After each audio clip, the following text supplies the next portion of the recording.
welcome everyone, and good morning, good afternoon, and good evening, depending on where you are. And welcome to the 95th Combustion webinar. And today is our great pleasure to have Dr. Yuanjiang Pei from Aramco. And so he will talk about impact initiative, talking about the overview and the research progress about the initiative. So Dr. Yuanjiang Pei is a team lead at Aramco America's Detroit Research Center, and his team focuses on innovating and developing sustainable transport technologies using state-of-the-art simulation tools. And he recently initiated an industry-focused consortium called IMPACT.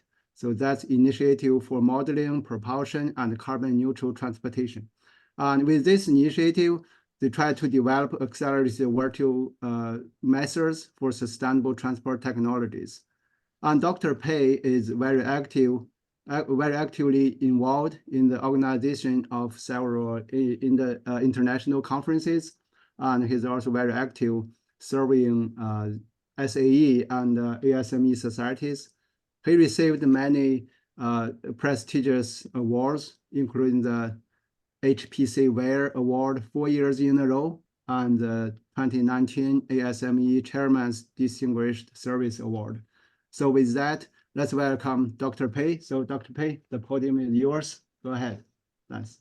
Thank you, Professor for the invitation, and it's really my great pleasure to present our research at this event. I still remember back in 2020, right? I believe it's Professor Ju initiated this this webinar series. I think it's it's great to see that it's still going strong, and I have the pleasure to present our work at this event. Okay, so I'll provide an overview of this work, this impact research, and also kind of the progress, right, where we are on this. And probably a lot of you are still also wondering, like, what is this, right? So I think, before I jump into the details, right, I want to give a brief introduction of our research center. So we are located in Novi, Michigan. As you can imagine, right? So the reason it's here is all the major OEM are within reach, right? Including both, light duty and heavy duty OEMs, right? There's also tier 1 suppliers, so you can easily collaborate and for some very convenient discussion there. And the center basically focuses on the development and commercialization of sustainable transport technologies. We are relatively new. The center is also relatively new. It's inaugurated at the end of 2015. Now all the facility obviously is state of art, right? Including some fully automated transient testing cells and a four-wheel drive climate chassis dyno as well. So I have a pretty good computer capability as well. That's actually the focus. Right? I'll give a little bit introduction there. And basically we're using this, right, to explore like advanced transport technologies here. So this is getting down to my team, right? Is the kind of the area that we are working on. So we basically the team basically using simulation try to explore innovative or advanced sustainable transport technologies here. So we kind of touch on a few different areas, including fuel, right? How we do the fuel formulation. Can we probably capture like the both physical and chemical property, right? So also, when we're talking about this different technology, you certainly have a different, like quite a wide range of field of interest, right? So we want to be properly capture that quite critical. And then we have quite some efforts on 3D safety part. Look at the flow, right? Basically look at a lot of combustion system, right? Try to see it's kind of where we apply. We will try to develop a combustion system that actually works, right, in the engine. So then that certainly needs a system level simulation as well to properly sizing a lot of components to make sure you achieve what you want, right? So this basically including like a turbo, like a valve train strategy, all this kind of thing, right? To need to probably work together. And also finally, vehicle simulation, right? In what kind of architecture we need for this technology to achieve its potential. So I think we eventually we are targeting an integrated and streamlined analysis process. Obviously, in a certain extent, we already kind of getting to a certain level of expertise, right, capability. But that's definitely we need a lot more effort, right, to finally getting there. That we can have a fully integrated and streamlined analysis process that is supporting us, right, to do this technology exploration, or that's also in the meantime actually quite useful for the industry, right, to do this product development. I also want to, basically using one slide, right, very briefly touch on the motivation, right? So why we kind of are doing this, right? Basically doing this initiative or impact initiative. So really, it's come down to the regulation. If you're on the right, on the left, you're showing the CO2 regulation for passenger car, right? You can see it over the past 20 years for the major markets in the world, right? It's very aggressive pushing the regulation, right? Reducing CO2 footprint. For the latest EPA regulation, it's basically requires a 50% reduction, right, for light duty vehicle over 5 years span, right? It's really aggressive. And on the right, it shows the heavy duty, only these two markets here. So US and Europe. For example, US is also a very recent rule, right? Regulation announced. So basically 30 to 45% reduction for Class A, right, depending on application by 2032. It's really aggressive. It basically means 8% year over year for this from 2027 to 2032, right? It's although it's technology neutral, but it means you really need some innovation, right, to getting to meet the regulation. Right, Europe probably even more aggressive. They have this 45% by 30, 65, 30, 35, and the 90 by 40, right? So over the 2019 baseline, you can see it's even more aggressive. I think when this regulation in place, right, you can feel the strong push from the agency. And then what does it mean, right? You have all these regulations in place, aggressive regulation in place, right? The industry needs to figure out a way to how they're going to meet this, right? I just I think you guys probably have the same feeling, right? So I think at the beginning, when we first talk about this, right, the industry was confused, right? So for example, I just use one example, right? Back in 2021, I attended one presentation from one heavy duty OEM. They said, with the regulation in place, our future platform will be electric truck, battery electric truck, and fuel cell. And then 1 year later, I attend the same presentation, a presentation from the same OEM. They kind of, we're going to extend to including hydrogen ICE considered as well for our future potential technologies. And then 1 year later, they including a hybrid as well, hybrid with anything, right? Gasoline, diesel, hydrogen ICE. So you can see the evolving process, right? Even for the industry, for the OEM, they're kind of on the front line. They try to see, okay, how they can meet the future regulation. They try to figure out, right, what technology they need to look at, right?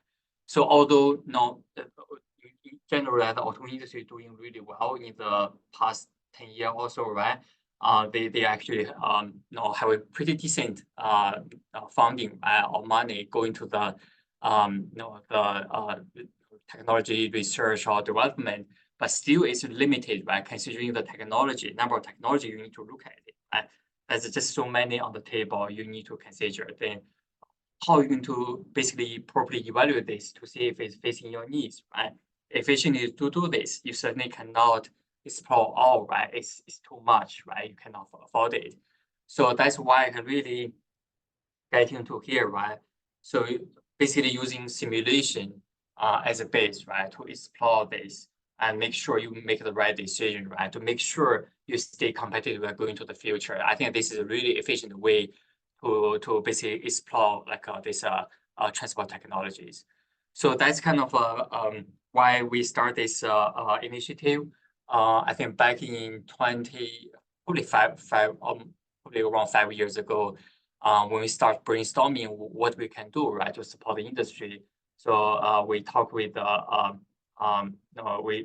of brainstorming with Dr. Simon Som from Oregon and Dr. Kelly Snickle from Cognitive Science, right? Try to see, okay, what we can do, right, to support the industry, to basically kind of meet the future regulation, right? Then we come up with this initiative. It's called Impact, and basic objective is simulation focus, right? We want to develop and demonstrate accelerated virtual engine field method for developing sustainable transport technologies. So I think we had a lot of a discussion internally, right? Alignment, right? Between 3 organizations, try to align, and also talk a lot of industry experts and try to see what would be the useful thing for them. And there's a lot of discussion, and eventually we agreed on kind of a scope to get started.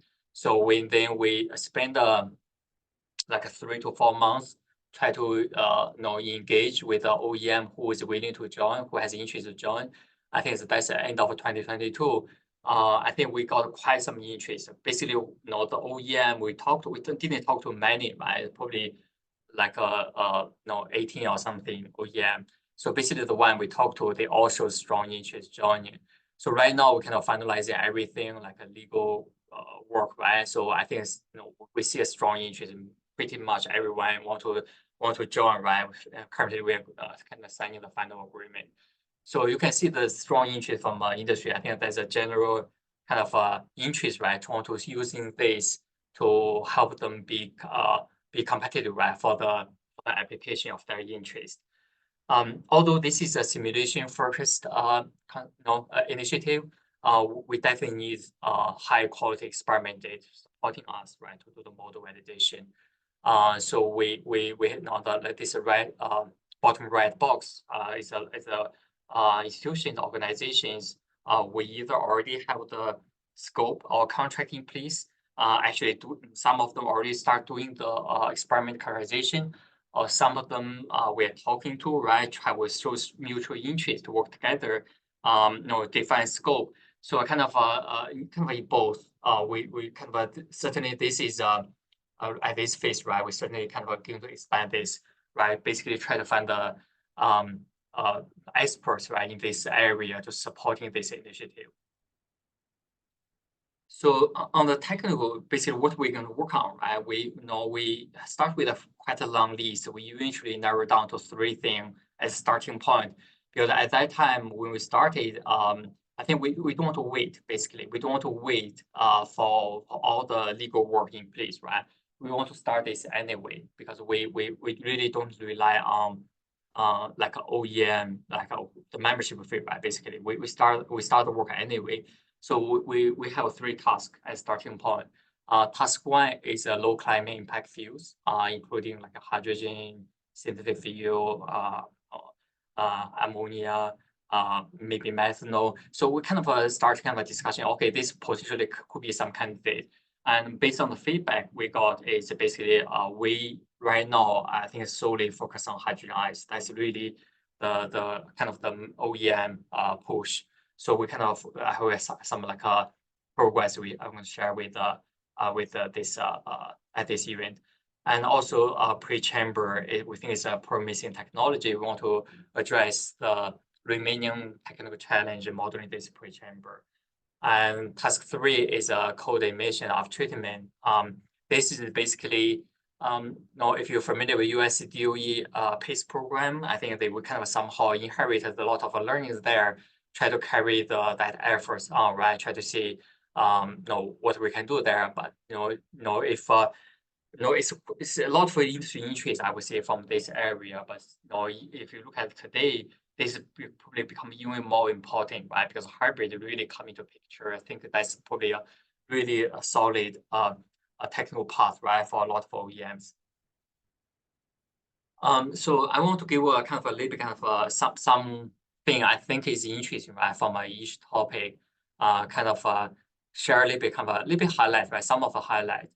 Try to see if this is interesting, right? Also want to get some feedback from this community.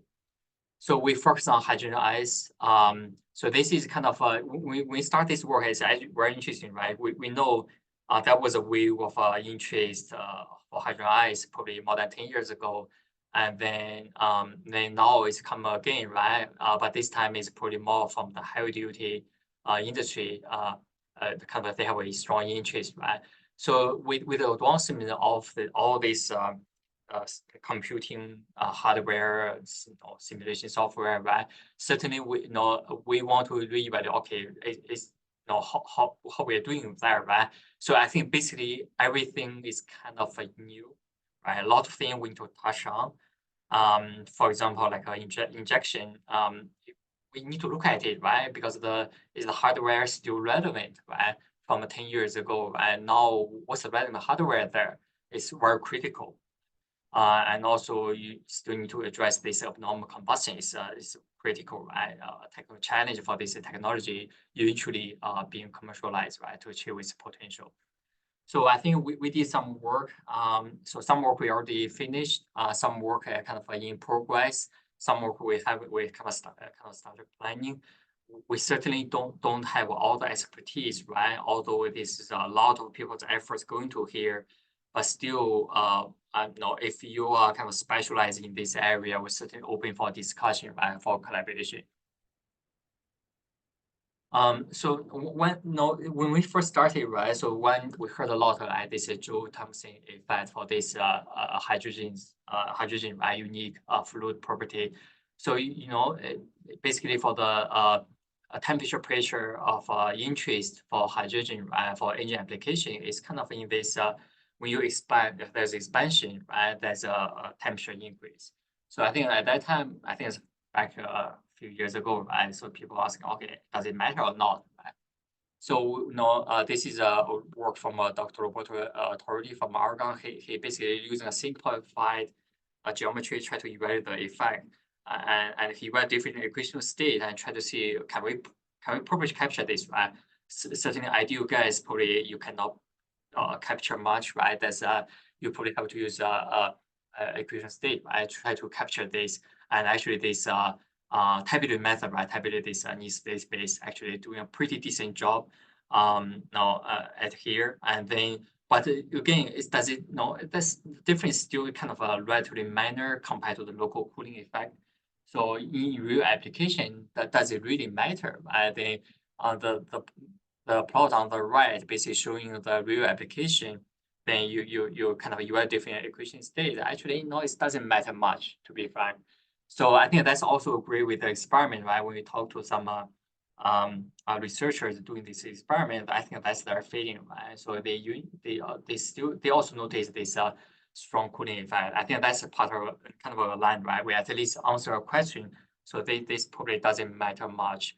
But I think still also in the meantime, right? When we people are talking about this low pressure DI concept, right? If we eventually go for like there's a lot of some interest, right, for the high pressure DI as well. So at that condition, how it looks like this effect, right? It might be also interesting. So yeah, we'll see if we have the energy going down that path, or maybe somewhere already down it.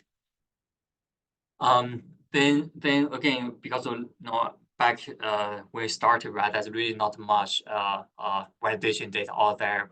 We okay, let's using a well-validated simplified geometry, this throttle nozzle geometry, right?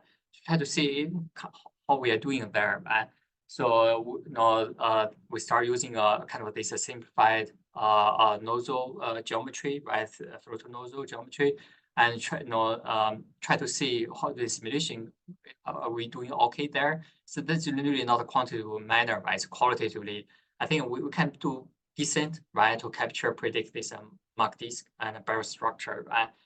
Now also is the model properly respond to the pressure ratio there. I think it's the local cooling shows pretty strong effect there, right? So I think we qualitatively I think are doing well.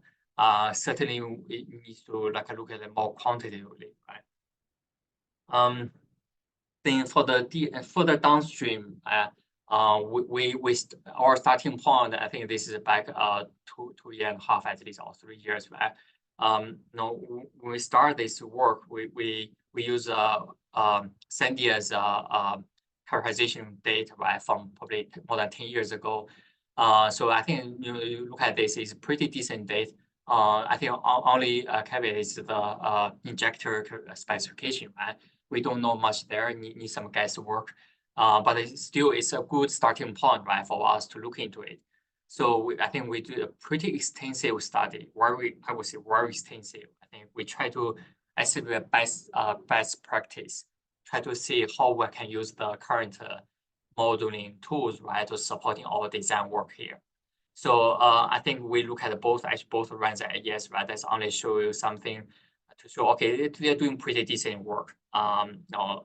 Both runs at AES, so they're decent. But if you look at the local, right, AES advanced certainly has a subtle difference, right? For example, look at the injector region, right? There's some subtle difference there, but in general, I would say qualitatively they are doing both quite decent, I would say. But certainly, at this phase, it's good enough to do some design work, right, to getting us started. And then we also realize, right, so when you do this gas injection, this probably solve this near field region, right, become a challenge. So you look at the plot here, right? So it's quite challenging because most of computer time actually kind of calculate injection, right? So I think maybe come up with a way, right? I know some definitely some research effort going there, try to improve the efficiency, right? Either using models, try to make them more efficient. Certainly another area is using machine learning, try to see if we can speed up the calculation of the jet, right? Even for machine learning, I think I hope there's some experts, right, in this domain. So for example, using like some different ways to treating this, right? For example, using data-driven method or using subgrid machine learning subgrid model, right, to couple with the data-driven and then somehow kind of make it faster. Or maybe you can use like a purely physics-based neural network, right? That's also one option. I think that certainly this is we think it's quite interesting if you can really make it faster, right? In this hydrogen injection, certainly is a good contribution to this technology. I think we had some interest on using machine learning, but we kind of waiting for LIP kind of members' feedback, right? If they want to push down that path. If there's a strong interest, we might go down that path. What if that's a single hole, right? What if it's a multi-hole? I think also one caveat is we don't have the solid injector specification of the hole, right? This whole arrangement. So we inherit this design or whole arrangement from Dr. Ricardo Scasley. He did the simulation at that time. We inherit the data injector design, try to evaluate in the current modeling framework, right? So it's quite interesting, right? For example, you compare here, if you have a central nozzle or not, compare the bottom, right? So it's going to be different, right? So it's similar kind of to a GDI injector.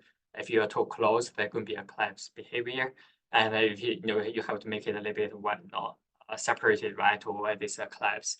And then, in terms of how the model doing, right, I think doing pretty decent. Even brands doing a decent job, but yes, certainly it's slightly better, right, to capture these experiments. But I think in general, I would say both are pretty decent. I think this is kind of a general what we observe for this kind of data set, right? Again, I would say is this still an old data set from 10 years ago. Quality is pretty good, but we really need to move on to some like a relevant injector, right? So you have to be relevant. Otherwise, at least at this phase, right? One really kind of a critical component is a hydrogen injector, right, for this technology. So we have to find a relevant injector. At least at this phase, we see it's relevant to do some work, right? So I think we were quite lucky to be fair. I think probably you guys all know if you work on this technology is so challenging to get people supporting this. It's mainly also the prototype type injector. So we have a strong support. We got strong support from Bosch and the Cummins. I especially want to thank Dr. Tashem Saeed and Dr. Sriram Popri and Dr. Lyle Cocker for their strong support to supporting us to secure this prototype hydrogen injector for relevant characterization work.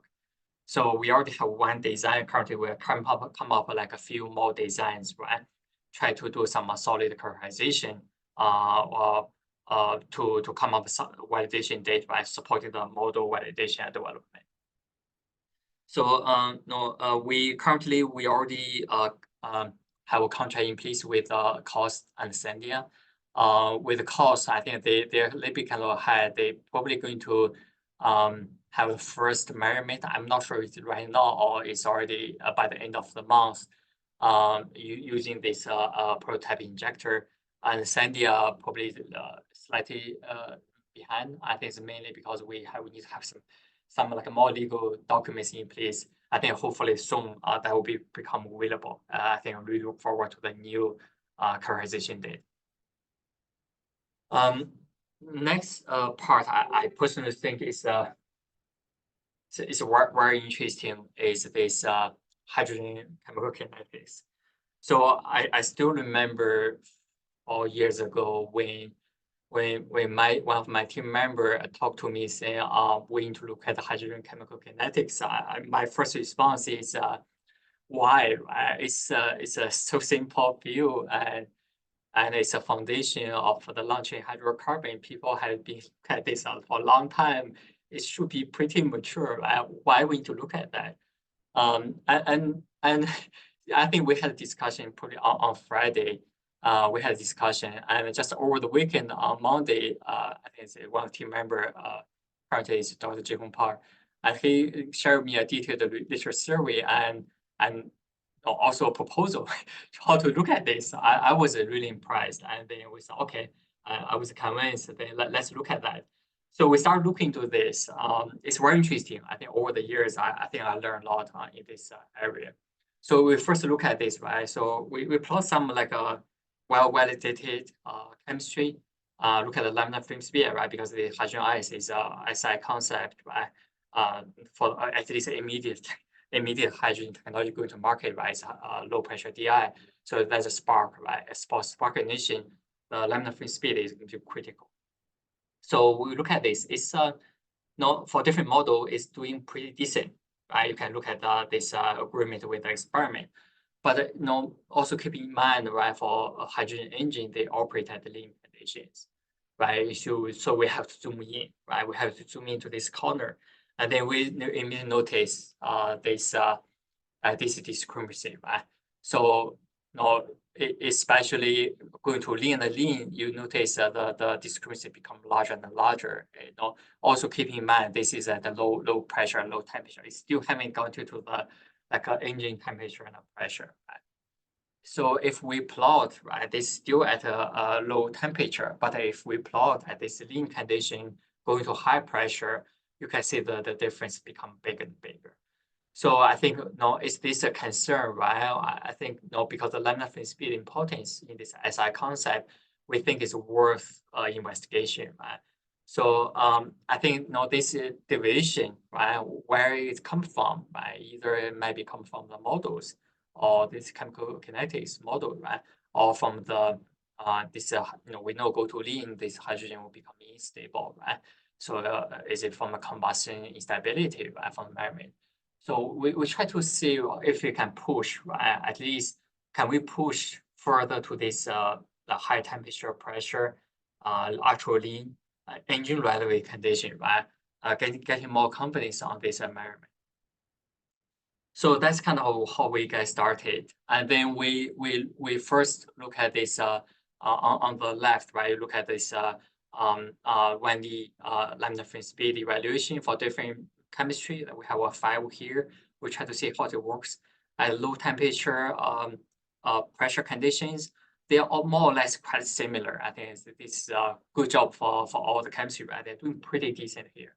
But slightly on this box, right, on the right, so you start to see at this high ultra lean, high temperature and pressure, you start to see the difference. And going to a higher pressure, the difference become bigger and bigger for different chemistry.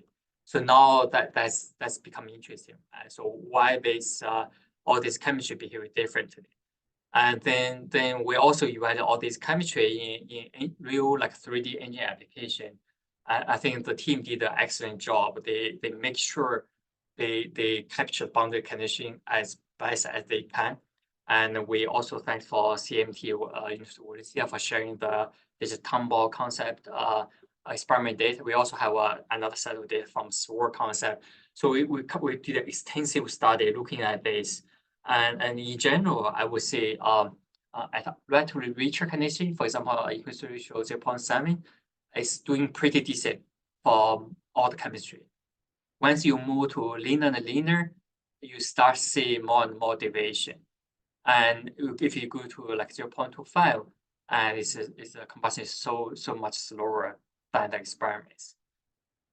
So this is kind of very interesting, right? It's kind of aligned with the kind of 1D exploration. We know it's really interesting. We need to kind of somehow also motivate us, right?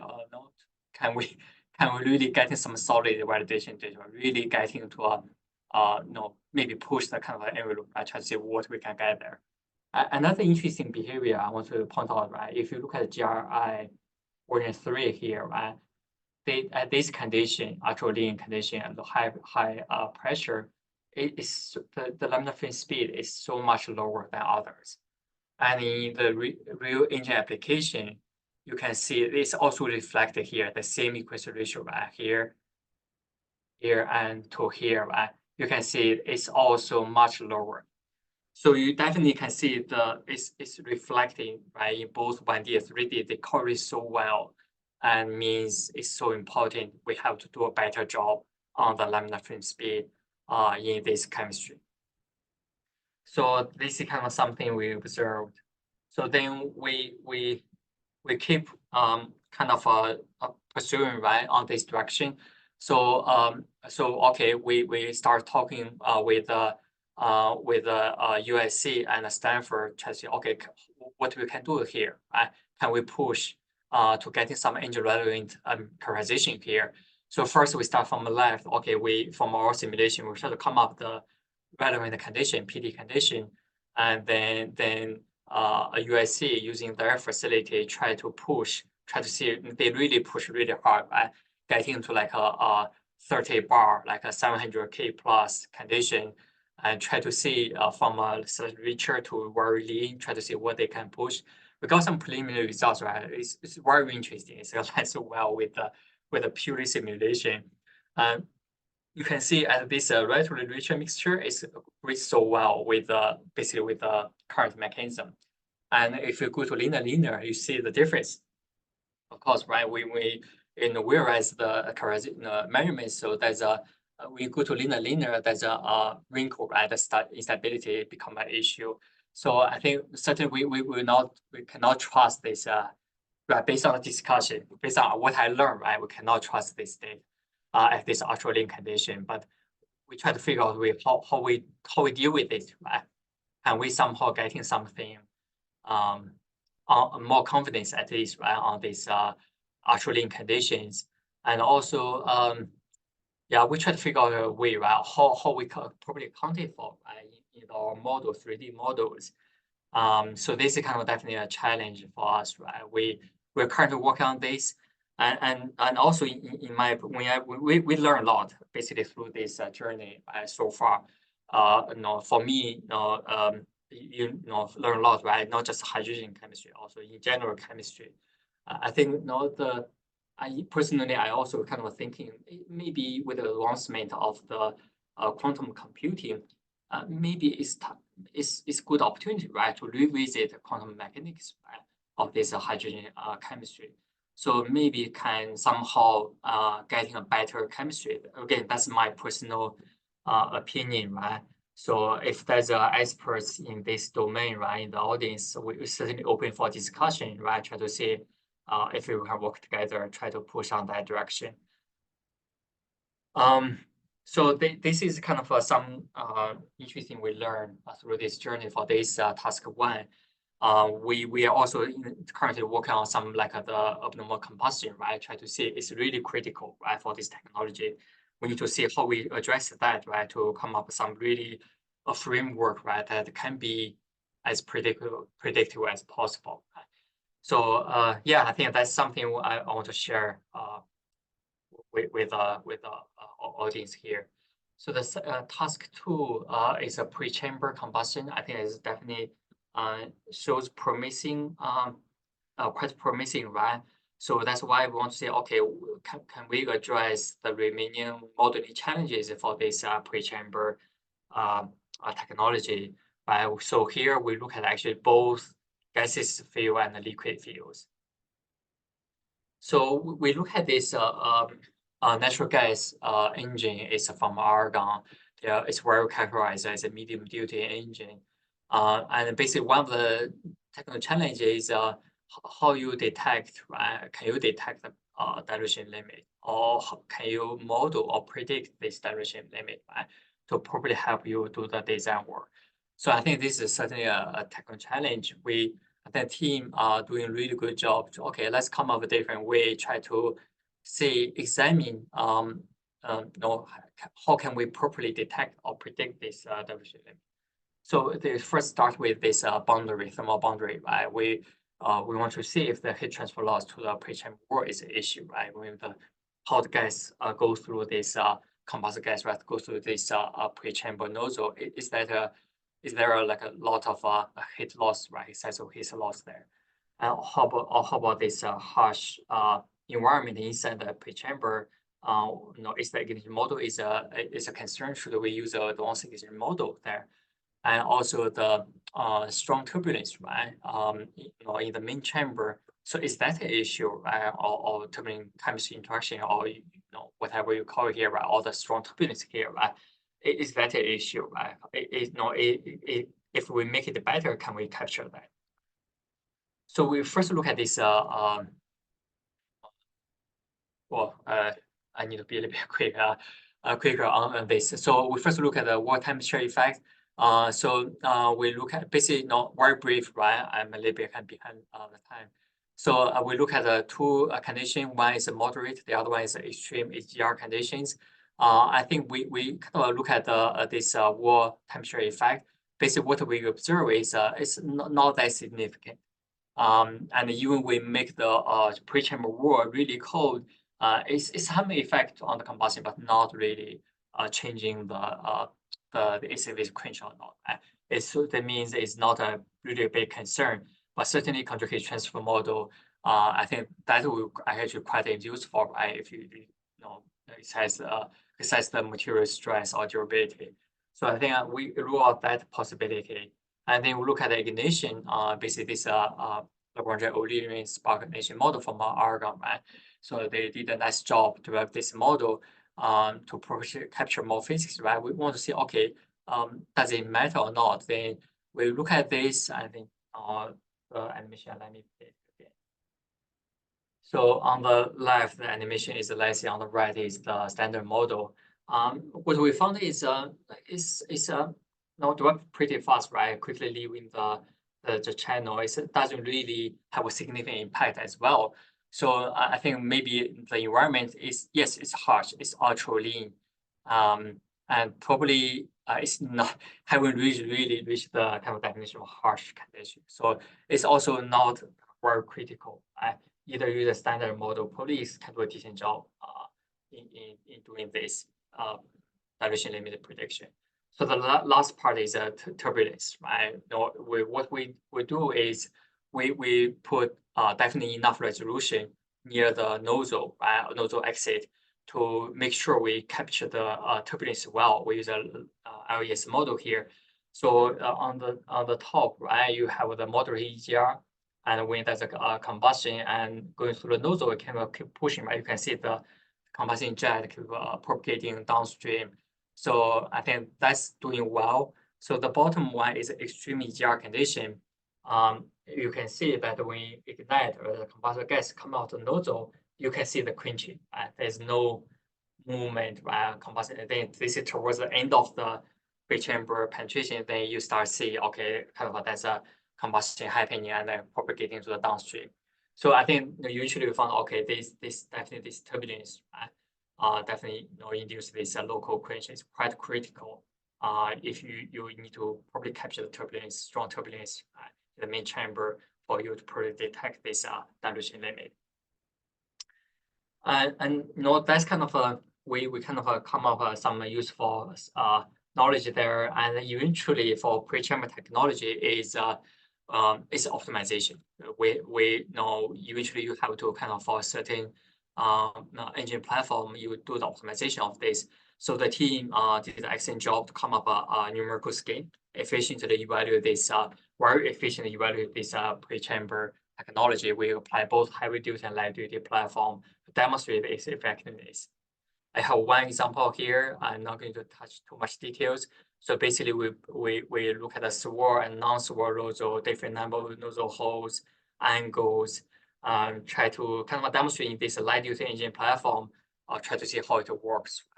And we found this swirl nozzle certainly is helpful, right? It's created this turbulence inside the pre-chamber and make it have a better controllability and even distributed jet. And this area to volume ratio certainly is a key design parameter for this engine platform.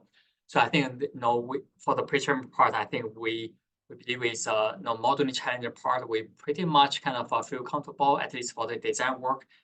If there's a more challenge, right?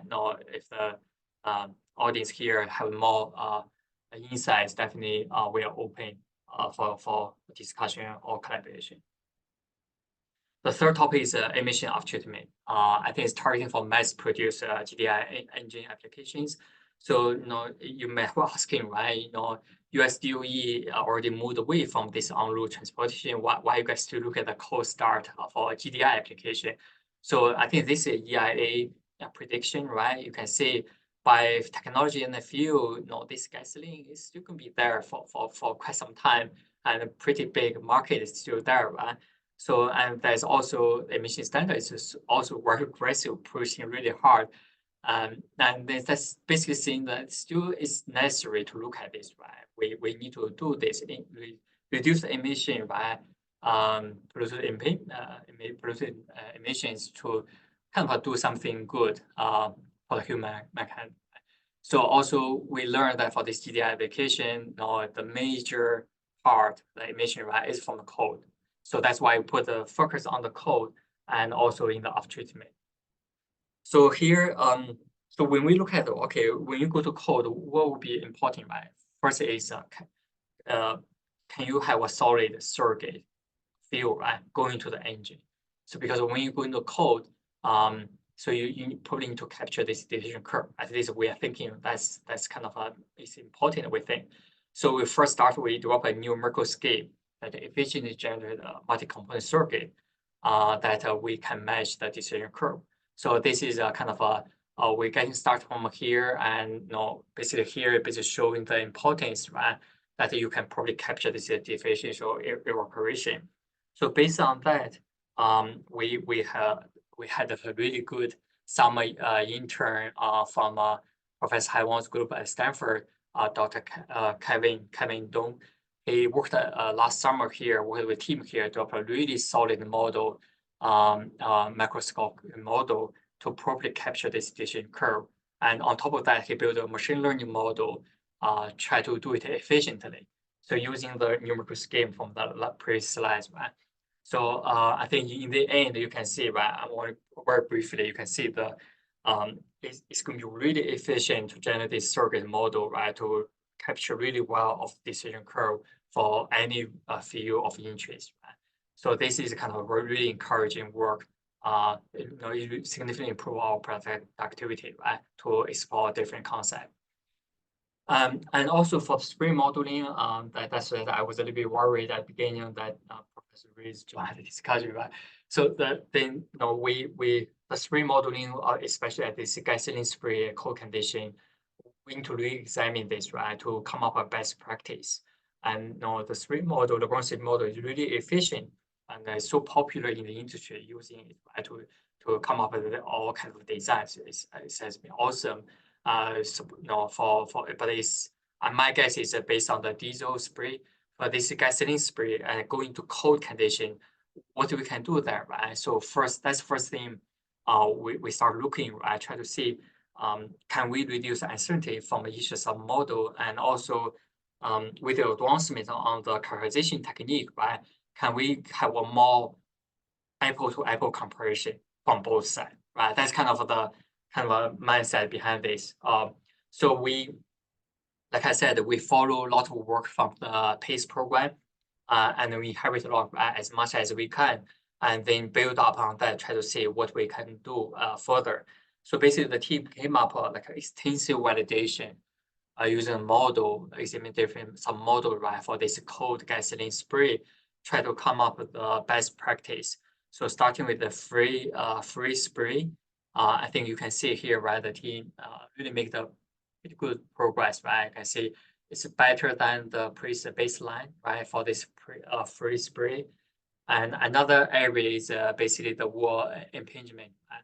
So basically, you want to capture the wall film. That's probably an important source for soot emission. We're guessing. So we will see, right, if that's really the case, if there's strong correlation there. But anyway, you can see there's the improved best practice, right, is much better compared to the previous baseline, right, in capturing the shape and the quantity of the wall film. So right now, the team is basically putting the best practice in the engine context, right? Try to see first step, try to see if there's a strong correlation between that wall film with the soot, right? That's first step. We will see how it looks like. Then I think, in my personal opinion, I think we have to go to combustion, right? So probably have all the physics included there. So but in the meantime, eventually the members, right, will dictate our future direction. Another area very important of treatment system. Within the bigger team, right, with all the main founders of this consortium, there's a definitely already quite a few years expertise here, right? For my team is we are relatively new. We kind of start building the expertise. So, for example, we look at SCR. It's kind of a targeting for hydrogen engine. We right now is under this task 3, right? But we maybe in the future we can move to the task 1, right, to fall in the task 1 scope. So, like for example, SCR, right? There's a lot of physics here as well.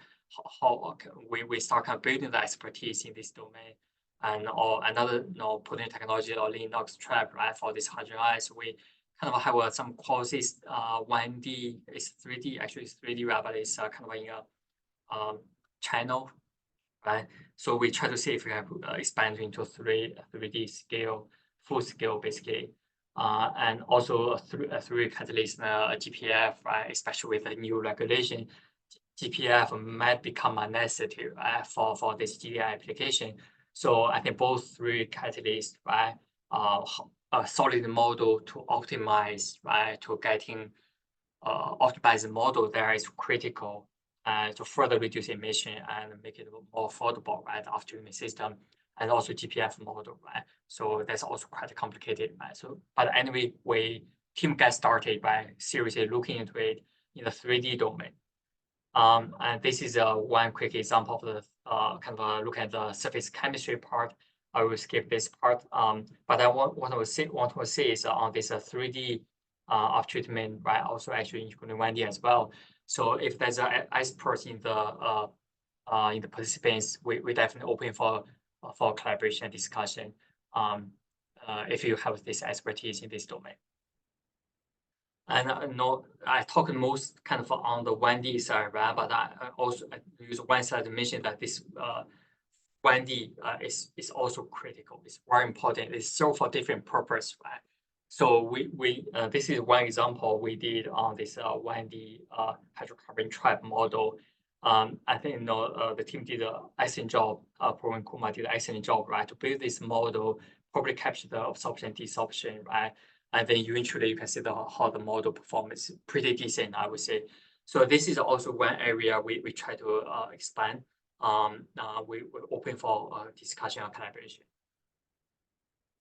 This is last slide, right? One very important, we do this, right? Make sure we are successful engaging with the industry is we through this workshop, because we really need to show the progress and listen to the members' feedback, and has to be in a really fast pace.